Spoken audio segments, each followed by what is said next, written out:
What if I could tell you that you could build your dream makeup kit and you don't have to spend thousands of dollars and buy all this stuff that everyone on TikTok and Instagram and YouTube is telling you you have to buy? Buy this, buy that, buy that. I want to show you today how to look for the best formulas, the best type of products that you specifically need for what you want in your dream makeup collection. Let's start with number one, the primers. Do you need a primer? Not necessarily. If your foundation is looking smooth and flawless and you're really happy with the results, skip the primer, because the more product that you're going to add, the more chances you're going to get of it separating, getting cakey, oxidizing, all sorts of stuff. But if you feel like your foundation is sinking into fine lines and pores and things like that, then adding a primer could be really beneficial. There's three options of primers that you can choose. You can choose a mattifying primer, which is amazing for oily skin. Look for mattifying on the packaging. The brand will tell you, it'll say mattifying primer. The other one is going to be just a general silicone-based primer, and that's most of the ones that are out there in the market. You can tell it's silicone because in the top of the ingredient deck, it's going to say dimethicone, cyclopentasiloxane, anything ending in -one or oxane, but also it's going to have a texture that's kind of this silky, like silicone finish. Do you see how it's almost like a gel type of formula? That's what's going to create that barrier between your skin and the foundations or products on top, creating that nice smooth base. So when you put your foundation on top, it's going to be nice and smooth. So for me personally, people over 40 or those who have a lot of texture skin, I do like recommending primers. Again, if you feel like your foundation looks good without it, I would say skip it. You don't have to have it, but is it nice to have in your collection? Yes. Number two, let's talk about foundations. This is the big one. Everyone was like, oh, I need to try, like I'm having such a hard time buying the right foundation. We're gonna break it down. Okay, so there's three types of foundations. There's liquid foundations, there's cream ones, which usually come in a stick format, and then you also have powder foundations like this that you can just use with a sponge. So there's three different formats. Most people are going to use liquid ones. Those are the most common, obviously. If you prefer a liquid formula, you want to find the finish that matches your skin type. So if you have oily skin, I would get a matte finish foundation. So if a new foundation launches and I was like, oh, you have to have this, I'm obsessed, buy this foundation. Look at finish of that foundation, read it and see, is it matte? Is it satin? Is it dewy? If you have oily skin and that foundation says it's dewy finish, chances are it's probably going to make you look like a greasy hot chicken wing. So don't buy it. Don't even be tempted. Even if everyone online says, oh, this is the best foundation ever, buy the finish or the type of foundation that's going to match your skin type. And then for oily skin, if you like a liquid foundation, get something that says matte finish. That's going to soak up that oil. It's going to be a little bit drier of a formula, so it's not going to look greasy at the end of the day.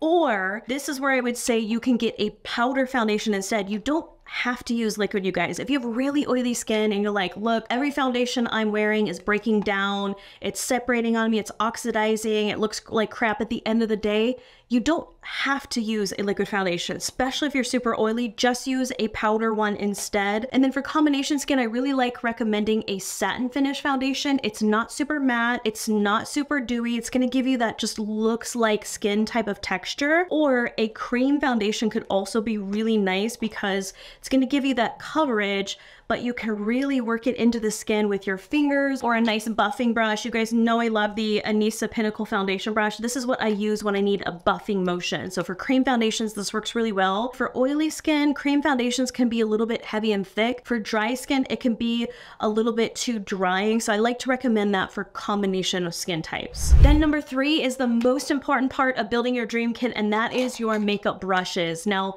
this is where I would say spend your money and get quality brushes. If you buy good quality brushes, they are going to last you a lifetime. If you ask any pro makeup artist and you say, what's the most expensive thing in your kit? Guaranteed it's going to be your brushes. But it doesn't mean that you guys have to go out and spend $300 on makeup brushes. No, we are going to buy quality. So let me show you what to look for when you're buying a quality brush. First off is the bristles. You want to make sure that the bristles are nice and soft. Do they have a good bend to them? When you run your fingers over them, does it feel scratchy at all? When you touch your face, does it feel like it's itchy or anything like that? Next, you're going to look for how sturdy the bristles are in the ferrule. So the ferrule is the metal part that usually connects the bristles to the actual handle. So when you pull on the bristles, give them a little tug.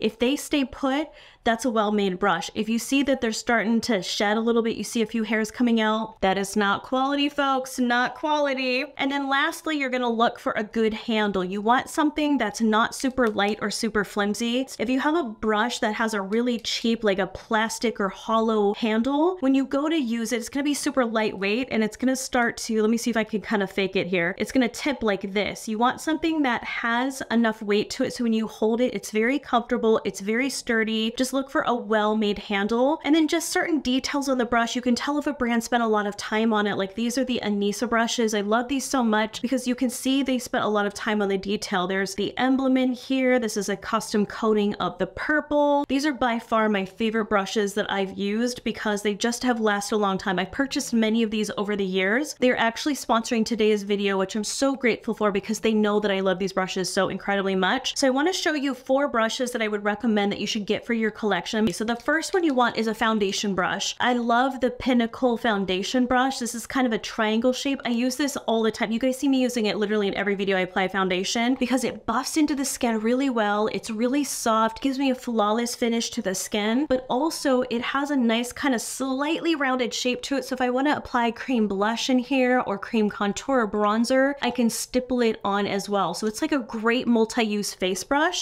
And then you want to have a concealer brush. So I like something like this. This is the angled concealer brush. This is my favorite for getting under the eyes because it's small enough and it has that great shape to it right here where it gets under the eyes, gets around the nose. You can even use it to apply cream or powder highlighter on top. You can stipple it on because it's small enough to get some like great detail work. And then also if you have acne or you're just having a light day and you just want to wear concealer, you don't want to wear foundation and you want to just kind of stipple on a little bit of concealer on places where you just need a bit of coverage, this is great for that. And then for the eyes, there's a ton of eye brushes you guys can get. There's so many. We could do a whole dedicated video on that, you guys, but I'm going to show you one. If you're starting out, honestly, you can get a brush like this. This is the eye fan brush. Let me show you the shape, kind of angled. And this is what you can do. Let me show you. You can use this to tap in shadow in the crease. Like what I have right here, something very light. You just pick up a shadow that's a couple shades darker than your skin if you want just a slight bit of shading, and you literally can tap it in here like this. But if you want to apply a shimmer shadow or maybe even a cream shadow, something like this, you can stipple it on here and you could put this on the lid. So let me show you. You can stipple, stipple, stipple, stipple like that. Do you see how easy it is? So you can use one brush for 2 techniques, for in the crease and then on the lid. So that's why I like this one so much. If you're just starting out and you're like, look, Marlena, I don't want to be spending all this money on all these different brushes, just get one. And then over time, you can always increase and expand your brush collection. So thank you so much, Anissa, for sponsoring today's videos. You guys know I love their brushes. They're incredible quality and it's a women-owned independent brand and we support women in this house. Okay, number 4 is your powder. Do you need powder? Most people do because you don't want your makeup to slip around, but what kind are you gonna get? There's loose powders and there's also pressed ones. If you have dry skin, I would say usually a finely milled powder, a loose one is gonna be a little bit better because it's lighter in texture. Anytime you have a powder foundation like this,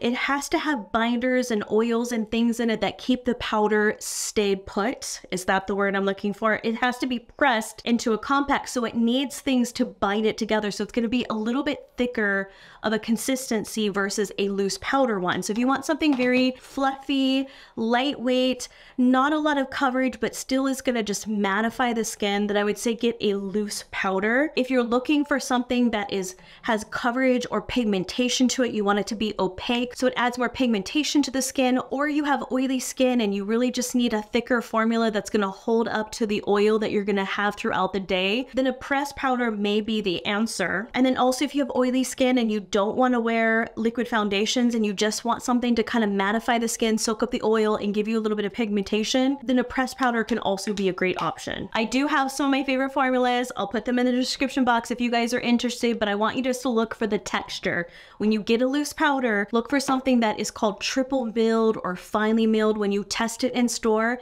make sure that it's very light, very soft and fluffy. Okay, number 5, let's talk about bronzers and contour powders. I'm just gonna use bronzers as an example, but there's a couple different options. There's actually a few. So you have a powder one that is the most common to use. You also have some cream ones that usually come in a pot or a stick form, is really convenient. You also have some liquid ones that are just starting to come out in the market. I personally don't have any in my collection because it's kind of a newer formula that we're seeing, but the most common is going to be your creams and your powders. If you have combination oily skin, I would say stick to a powder, so that way you don't have extra cream and glossy and shine adding to your already naturally oily skin. That powder is going to help soak it up throughout the day. But if you have dry skin and or mature skin, I think a cream is going to be a little bit better because it's going to look like skin. It's going to add luminosity. It's not going to be too dry, thick, or cakey. So try to find a formula type that matches your skin type. If you're oily, combination, or dry. If you're oily skin, get a powder. If you're combination, you can get either one. If you have dry skin, I would say get a cream or a liquid. The next category is the blushes, you all, and there are a lot of blush types now. There are powders, there's creams, there's liquids, there's serums, there's gels. I cannot get into all of them. I'm going to go over the main ones because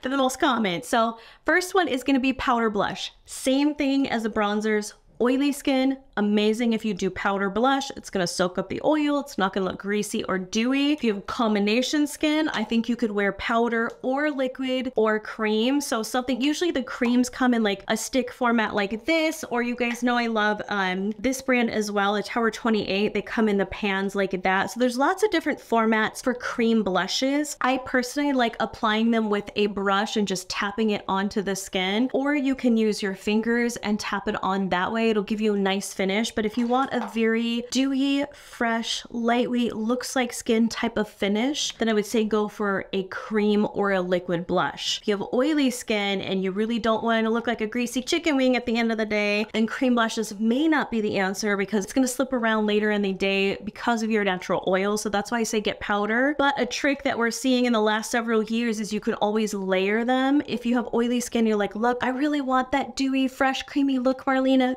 Great. Put down a powder first, put down a liquid or a cream on top. That's what I did today, and it gives you the best of both worlds. The powder is going to help the color last longer. It's not going to slip around on oily skin like a cream would, but you could dab a little cream on top to give you that shine so it still looks like skin, but it's not going to slip. And then your liquid blushes honestly can be for anyone. I feel like these are best for those days where you really just want that very like clean girl aesthetic because you can just dab it on. You can apply it really fast with your fingers. You can blend it in. You can take a brush and tap it. You can take a sponge and apply it that way. There's so many different ways that you can apply it. But the goal of liquid blushes is to give you that very soft, natural glow. It's not going to be as greasy or shiny as a cream. It's not going to be as flat or dry as a powder, so it's kind of a good compromise. If you want something that's like the best of both worlds between cream and powder, liquid might be a good option. Okay, next category is highlighters. Now there's a couple different options. You all know if you were alive and thriving in the 2016 YouTube era, we were all wearing the powder highlighters, the stripes of glitter across our faces. It was a great time to be alive. But powder highlighters still can be used very nicely today. If you like just a very shimmery, high impact type of highlight, then powder highlighters is going to give you that effect because it has what we call pearls. When you go to the manufacturer to make it, they're going to sometimes loosely call these raw materials pearls. It has a lot of pearls in it, and that's the particles that give it that really strong shine and that shimmer. They're able to add a lot of that into a powder format. With liquids, they tend to be a little bit more glowy, dewy. So if you want strong impact shimmer, get a powder. But if you want just dewy, natural kind of glowy versus actually strong shimmer, then I think a liquid highlighter is going to be your best option. And I personally love applying that with a sponge. I just tap it on the tops of my cheekbones. It gives me this really subtle glow. It's what I have on here. Do you see how it's shining? But it looks like skin. It doesn't look like a streak of shimmer. It just looks like I'm glowing and youthful. Like I drank a lot of water today, but I didn't. I drank coffee instead. Okay, next category, you guys, is the eyeshadows. Woo! I hope you had some caffeine for this one. I'll try to go through it really quickly. So there's 3 general type of finishes of eyeshadows. There's going to be your matte ones like this, and these are your workhorses. These are what you can wear every single day because they just work. It's just a matte finish. It's not going to be shimmery. It's not glittery. It's not metallic. It's great for every day, just for popping in the crease, adding some depth and dimension to the eyes. But then you also have your shimmers, and that's going to be things like this. This is kind of like shimmer slash metallic, and that's going to give you that strong shine. That's great for those of you who want your eyes to pop. You want them to sparkle and shimmer. You want something maybe a little more dramatic or a little bit more glamorous. And then you have your really high impact texture, and that's your glitters and your metallics too. And that's something like this, where you've got chunky glitters. This is going to be like for special events and parties, or if you just are a type of person that you love like dramatic eye looks, you love like glitter and glam, and that's your thing, then that would be the texture that you're gonna get. So I can't tell you guys specifically like, oh, buy this palette or buy that. That's why I don't want to recommend specific palettes. If you are someone who just likes simple eye makeup, I would say find a palette like this that just has some great neutral colors in matte finishes. Maybe a couple shimmers added in there would be great as well. If you are a glamorous person and you love to have shimmer and sparkles, then look for palettes that have quite a bit of those metallics in there, or even some glitters. Depending on your eye color, you want to try to get color stories that are going to be opposite of the color wheel. So for example, blue eyes. Look here on the color wheel, you can see opposite of blue is going to be like your oranges, your yellows, your reds. So something warm like this would be great for blue eyes because it's opposite of blue on the color wheel. It's going to make them pop and stand out. And then for green eyes, if you look opposite on the color wheel, that's going to be kind of your plums and your purples. So something like this type of color story is great for green eyes because you have plums, you have some purples, some pinks in there. That's opposite of green, and that's really going to make them stand out. Even some grays would be great to have, like, and then some taupes and some silvers are really pretty too. And then for brown eyes, like myself, colors are amazing, but I know people are like, I can't wear color for every day. I'm a nurse, Marlena. I can't come in with blue eyeshadow. You can. I have lots of tutorials showing you how, but something that has just a little pop of color, even if it's just in one spot of the eye, is amazing on brown eyes because brown is technically neutral. So opposite of neutral is color. So purples are great, teals, silvers would actually be really pretty, greens, anything that's kind of those royal tones look amazing on brown eyes. So just when you're looking for eyeshadow palettes, you guys, don't just buy it because you're like, oh, this is pretty. Like if you really need a staple palette that's your dream collection you're going to use every single day, try to find something that's going to work for your eye color and also your preference of style of makeup, of neutral all the way up to super glamorous. Okay, now let's talk about eyeliners. So there's various forms of eyeliners. Do you need them all? No. Everyone's going to be like, you have to have a liquid and you have to have a pencil and you have to have this. You actually don't. Pick one if you want your dream collection and you want it to be very streamlined. I usually recommend for anyone starting out is to get a good pencil liner. Get it in black. Unless you have very light features, blonde hair, very fair skin, blue eyes, and I would say a dark brown or a gray would be amazing. But for most people, just a standard black eyeliner pencil is going to be your workhorse. You can smudge it along the lash line, use a brush or your fingers to kind of smudge it out. It can give you that dimension to your lashes to make them look thicker. And then if you're the type of person who loves a great winged liner, liquid liners can be an amazing option because it's very precise and it's very opaque. Like these do not play. If you are a beginner at makeup, I would say don't get the liquid liner, you guys, because once you mess it up, you got to take that whole thing off. So this is the we do not play, but we want something very strong in color. We want a good, sharp, chiseled out wing. Then liquid's going to be your girl. But if you want something soft and natural for every day, go for a pencil. And then our last option that's not as common anymore, but it was for a while. If you all remember going back to like 2012 YouTube, I was here for that time.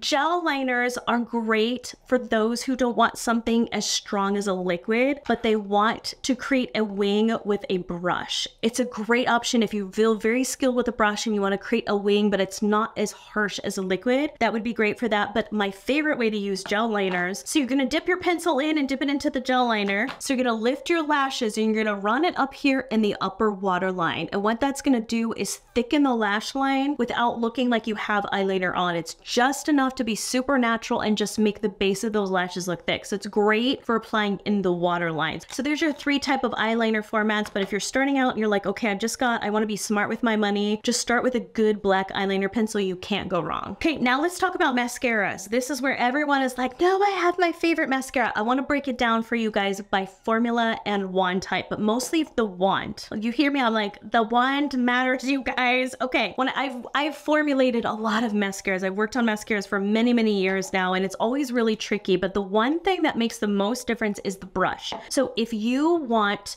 thickening mascara, if your lashes are very fine and thin, that's what mine are, and I want thickening. I want my lashes to look fluffy and fuller. You want to get a spoolie brush, something like this. Do you see how it's just a traditional spoolie?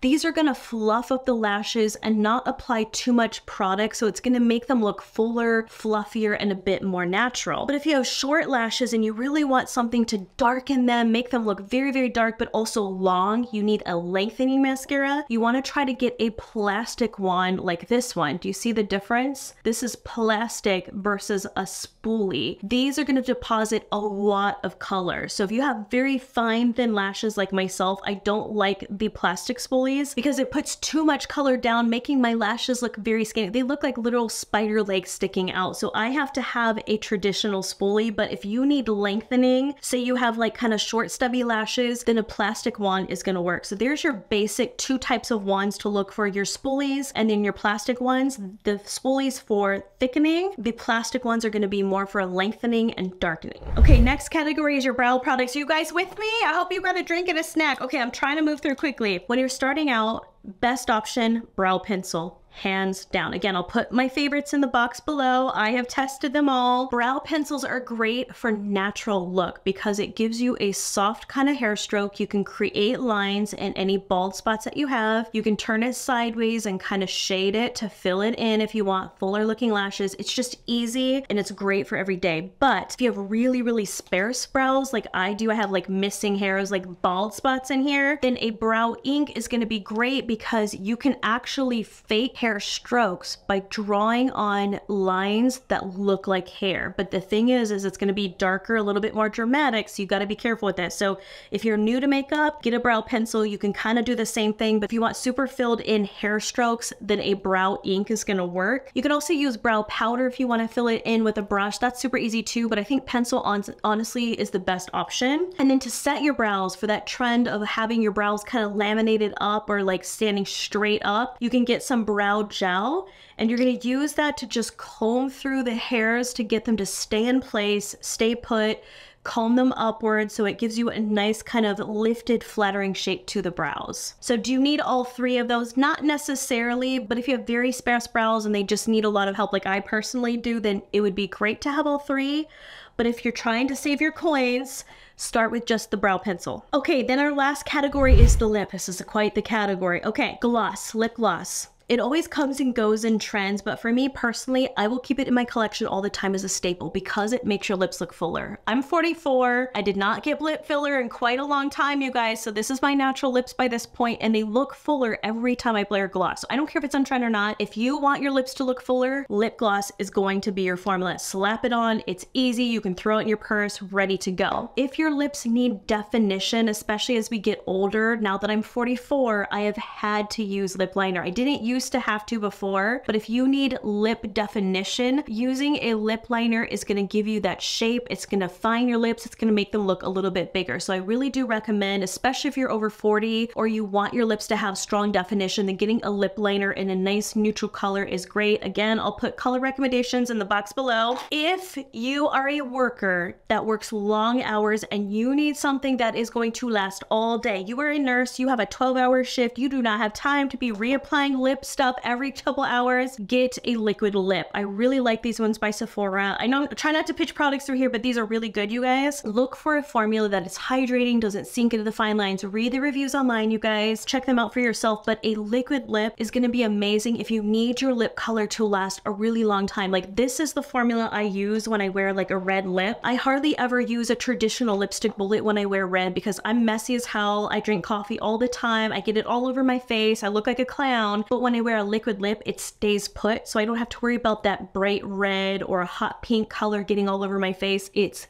locks down. So that's your formula there. And of course, you guys know, I don't need to explain a traditional lipstick bullet. If you want something nice and creamy, easy, you can touch it up throughout the day. It's just there, it's comfortable, it's soft, it's wearable. Lipsticks are gonna be your formula. So hopefully this is helpful for you guys to figure out how to build your dream kit. Just in each category, you guys, first figure out what is it that you want to wear? What is your style of makeup? Are you natural? Are you super glamorous? What are the products that you want to wear? Then start to figure out, okay, what's the formula types that I really need for my lifestyle and my preference, and then go from there. Again, I'll have a lot of options listed in the box below. I have lots of videos on my channel with product recommendations, but I want you guys really to just focus on what it is you need and buying just one thing in that category that's great quality you invest in and use it every single day so you don't waste it. It's something you really get your money's worth out of because you're using it all the time and it just works specifically for you. It's your dream makeup kit. Make your kit work for you. So don't forget to subscribe to my channel for more makeup videos, and I will see you guys next week for another one. Bye.